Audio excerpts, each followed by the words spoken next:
Coba dipikirin, 5 kali sehari kita berdiri, ruku, sujud, udah jadi rutinitas kan? Tapi, pernah nggak sih kita benar-benar berhenti sejenak dan nanya, sebetulnya buat apa ini semua? Nah, di beberapa menit ke depan, kita bakal coba bedah bareng-bareng pemahaman kita soal sholat. Bukan cuma sebagai kewajiban, tapi sebagai sebuah cara buat kita pulang ke diri kita yang sejati. Dari kecil kita selalu dibilangin, sholat itu wajib. Amalan pertama yang bakal dihisap. Udah titik. Tapi pertanyaannya, kenapa wajib? Nah, pertanyaan kenapa ini penting banget. Karena kalau kita berani gali lebih dalam, jawabannya bisa membawa kita jauh melampaui sekedar rutinitas kewajiban. Bahkan, bisa-bisa mengubah cara kita melihat hidup ini secara keseluruhan. Oke, jadi perjalanan kita nanti ada 5 bagian. Pertama, kita bahas soal dunia ilusi. Terus, kita bakal lihat gimana kita sering kejebak dalam avatar kita sendiri. Setelah itu kita coba mengingat perjanjian kuno. Bagian keempat, ini seru. Kita naik 5 tingkatan sholat. Dan terakhir, puncaknya, gimana hidup bisa jadi sebuah sholat. Yuk kita mulai. Oke, kita masuk bagian pertama, dunia ilusi. Nah, sebelum kita jauh-jauh, kita harus mulai dari fondasinya dulu. Ada satu asumsi dasar banget soal hubungan kita sama Tuhan yang perlu kita bongkar. Paham soal ini tuh ibaratnya kunci buat buka semua pintu pemahaman yang lain. Dan asumsinya adalah ini, siap? Tuhan itu nggak butuh ibadah kita.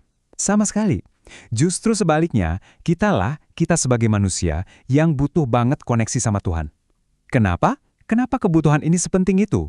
Karena kalau koneksi ini putus, kita gampang banget tersesat di jebakan terbesar dalam hidup. Nah, jebakan terbesar itu namanya avatar. Coba deh, bayangin hidup ini kayak sebuah game. Game realitas virtual yang super canggih. Dan kita semua ini, lagi mainin karakter di dalam game itu. Jadi kita perlu bedain dua hal ini nih. Di satu sisi ada diri sejati kita. Ini tuh ruh kita, kesadaran kita yang abadi. Nah, di sisi lain ada avatar kita. Ini ya, badan kita, pekerjaan kita, status kita, semua pencapaian yang kita kejar di dunia. Dan jebakannya tuh di sini, kita sering banget lupa, kita mulai mikir kalau avatar yang kita mainin ini, ya itulah diri kita yang sebenarnya. Dan yang menarik, kondisi terjebak ini tuh bukan kecelakaan loh. Udah dari sananya, Allah tuh maha tahu kalau kita sebagai manusia emang gampang banget lupa. Gampang banget kita kejebak sama peran-peran kita di dunia dan ngira itulah diri kita. Kalau kita udah terlalu asik sama avatar kita, biasanya ada 3 jebakan ilusi yang muncul. Pertama, jebakan identitas. Ini pas kita mikir, saya adalah direktur itu, atau saya adalah jabatan saya. Kedua, jebakan keamanan. Ini waktu kita nyari rasa aman dari hal-hal yang sementara, kayak uang, pasangan, atau rencana hidup kita yang super rapi. Dan yang paling berat nih, jebakan kontrol. Waktu kita ngerasa semuanya harus ada di bawah kendali kita.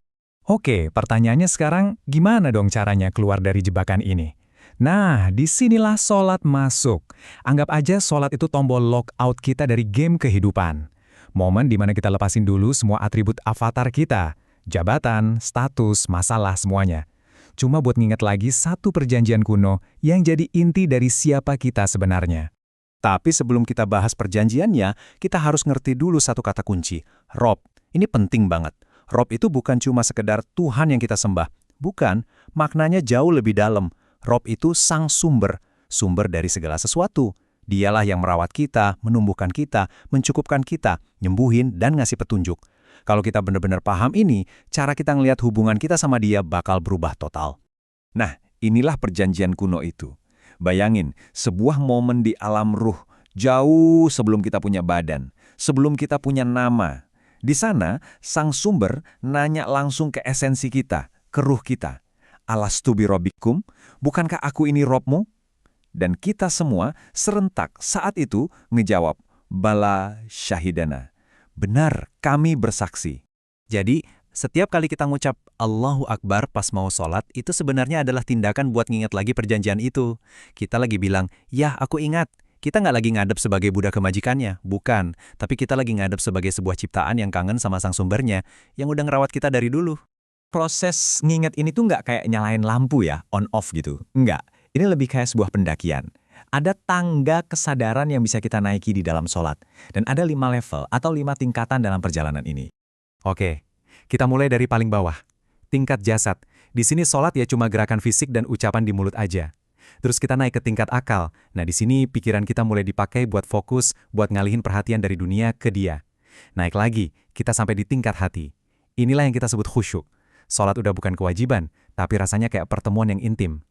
Lebih dalam lagi, tingkat ruh. Di sini rasanya bukan lagi kita yang sholat, tapi seolah-olah sholat terjadi melalui kita. Ruh kita yang langsung nyambung ke sumbernya. Dan puncaknya, tujuan akhirnya, ada di tingkat hidup. Nah, inilah dia puncak dari pendakian kita tadi, bagian kelima, hidup sebagai sholat. Ini adalah sebuah kondisi di mana sholat itu udah nggak lagi terbatas di atas sajadah, nggak terikat lagi sama 5 waktu, tapi menyatu sama setiap tarikan napas kita, setiap langkah yang kita ambil. Jadi, poin utamanya begini. Sholat yang beneran itu nggak selesai pas kita salam. Justru, sholat yang sebenarnya itu dimulai setelah kita salam. Kesadaran yang kita latih pas di atas sejadah tadi, rasa nyambung, rasa pasrah, itulah yang kita bawa ke dunia nyata. Waktu kita kerja, waktu ngobrol sama keluarga, waktu lagi ada masalah, sholat jadi kayak kompas di dalam diri kita. Dan kondisi sadar yang terus-menerus inilah cara kita nepatin janji kuno kita itu. Jawaban bala syahidna kita dulu di alam ruh, itu nggak cukup diucapin sama lisan aja. Tapi pembuktiannya, ya lewat cara kita hidup setiap detiknya. Setiap momen jadi saksi bahwa kita ingat sama sang sumber kita. Maka pertanyaan refleksi buat kita semua mungkin bukan lagi sudah sholat atau belum. Tapi setelah salam, di manakah sholat Anda yang sesungguhnya dimulai? Apakah saat berinteraksi dengan orang lain, saat membuat keputusan bisnis, saat mendidik anak? Nah, disitulah kualitas sholat kita benar-benar diuji dan dibuktikan. Coba deh kita renungkan sama-sama.